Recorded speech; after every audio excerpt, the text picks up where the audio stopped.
द्वारका लीलावथ पंच पंचाशतोध्याय विगत अध्याय आमे माने श्रवण करिथिले। कंस को भगवान कृष्ण वध करिबा परे तार ससुर जरासंध कौन करिथिला कृष्ण को वध करिबा पई तेणु विभिन्न प्रकार आळ करी बहु बार भगवान कृष्ण को जरासंध परास्त करिला परे बा करई सारिला परे भगवान जाई द्वारकापुरी रे तांकर सौध निर्माण कले। कालजवन को आज भगवान को पाखकु जरासंध आज पठेइछि। कौन कहिछि ना कालजवनर विनाश पंचावन रे परकाश शिशुक उवाच मथुरागढ़ द्वार मध्ये कृष्ण विजय पद्म पादी उदयगिरी मध्ये आशी जशने विराजई शशि अति सुंदर श्याम देही पीतवसन विराजई श्रीवत्सलांछन सुंदर कौस्तुभ मणि हृदयहार आजानुलंबे चारि भुज अरुण पद्म चक्षु तेज नित्य आनंद हास मुख सुंदर कपाल सुरेख कर्णे मकराकार होई रत्न कुंडल विराजई कोटि कंदर्प रूप सार रूप को नाही पटांतर कालजवन कृष्णे चाहि नारद वाक्ये मने देई बोलई वासुदेव यही श्रीवत्स चिन्ह हृदय आवाजानु लंबे चारि भुजी कमल नयन विराजे वनमालाए लंबे उर अपूर्व दुर्लभ सुंदर नारद कही चमती जेते चिन्ह देखिली रात्रि कृष्ण हुन ये आन रूप हरिला मोर मन गोविंद एहार परे शस्त्र नाही चरणे चालू अच्छे मही मु किंपा करे शस्त्र धरी एहार तुले युद्ध करी निंदा पाइबी लोके मरणे पड़िबी नरके मुहि होइबे निरायुध जेबे हार संगे युद्ध एमंते असुर विचारी ताहा जानिले नर हरि माया रे मोहि तार मन बेगे धाइले भगवान कालजवन विचारई निश्चय जीवई पड़ाई युद्ध न करिए भांगिला एमंत बोली गोराइला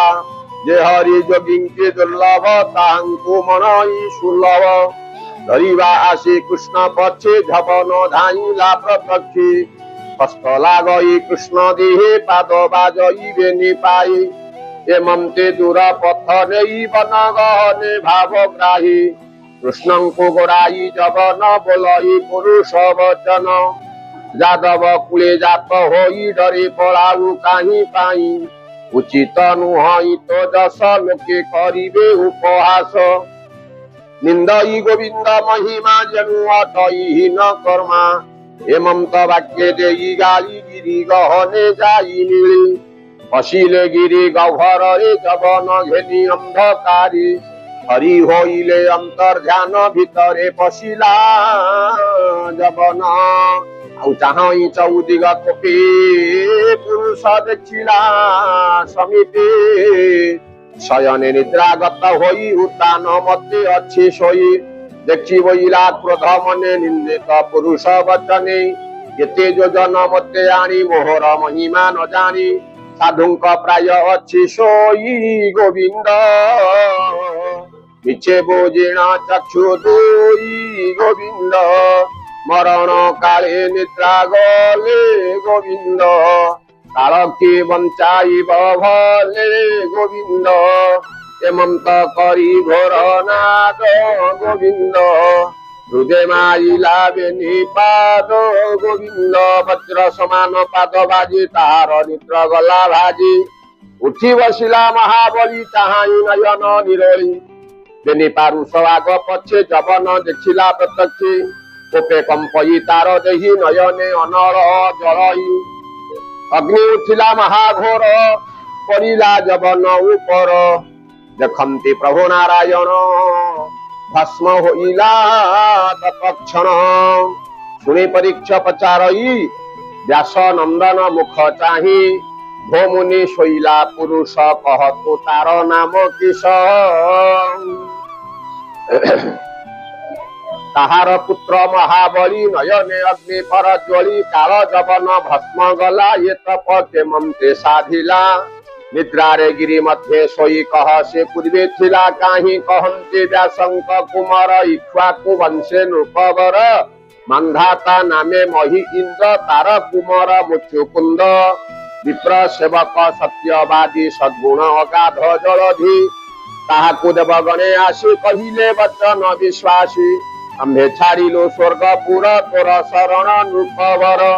हारिलु असुरंकुरणे पशिलु तोहर शरणे तू एवे कर प्रतिकार बेगे असुर बल मार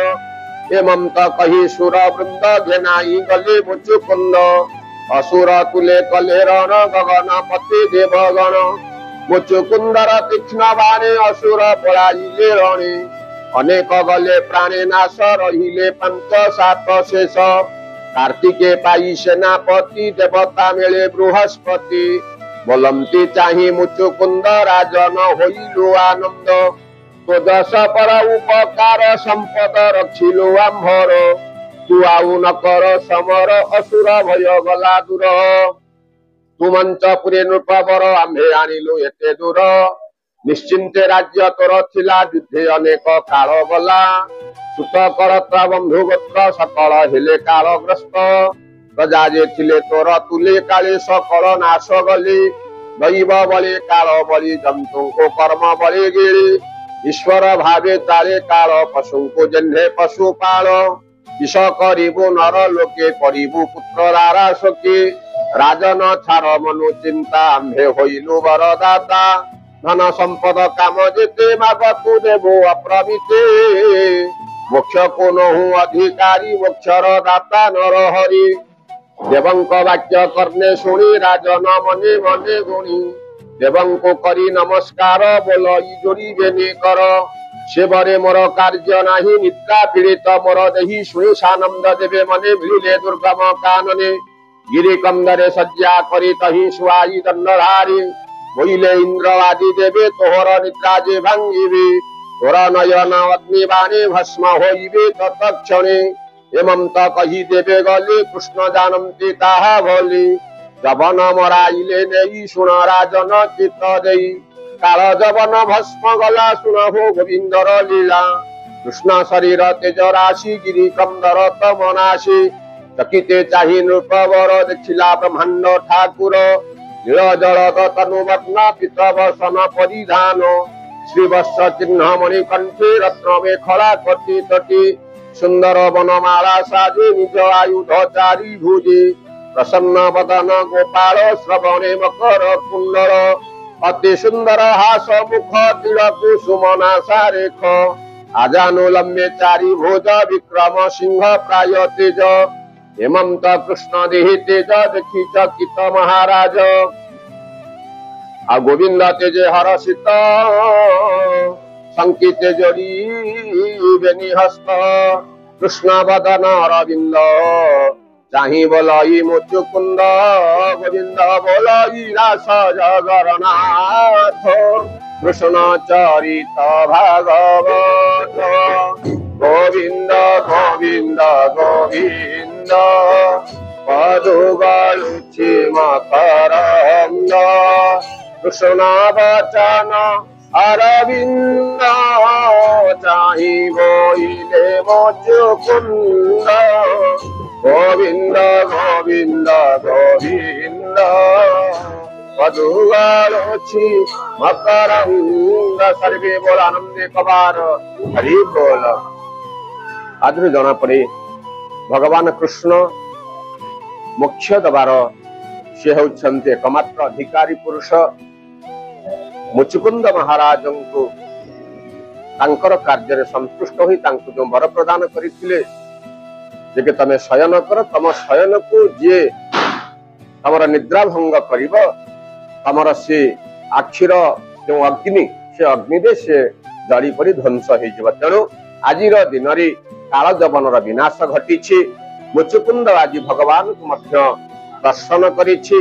एवं से की वर आज मागुछि भगवान को काली आम काली अध्याय श्रवण करवा। जय जगन्नाथ। हिमस्यापि रणभंगो मुनिरोऽपि मतिभ्रम यदि शुद्धं अशुद्धं वा मम दोष न विद्यति मत्राहुरणे जते दोष क्षमा करिबे पितो वा सर्वे बोलानंदे खबार हरि।